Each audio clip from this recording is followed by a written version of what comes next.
c'est soit les agriculteurs rentrent chez eux la semaine prochaine, le Mercosur est signé et on leur fait des chèques, soit ça devient un mouvement populaire comme les gilets jaunes. Voilà.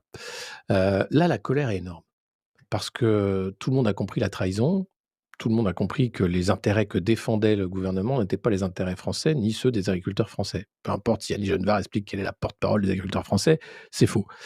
Et puis, la situation est tendue. Tout augmente, alors on ne parle pas d'inflation, mais en gros, il y a une baisse de pouvoir d'achat terrible et puis il y a ce sacrifice long de la classe moyenne, hein, pour les intérêts de l'État, la superstructure néolibérale qui doit nous faire rentrer de force dans l'empire américain. Bon, et donc lutter contre ça, ça veut dire que le peuple entier doit lutter contre ça.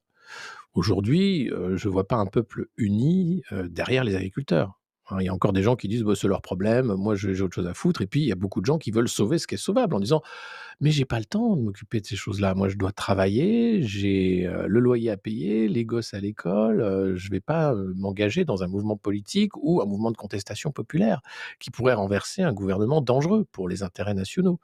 Peu de gens peuvent s'intéresser évidemment à ces sujets-là. Donc je pense malheureusement que la semaine prochaine, le Mercosur sera signé et que tout le monde sera rentré chez lui.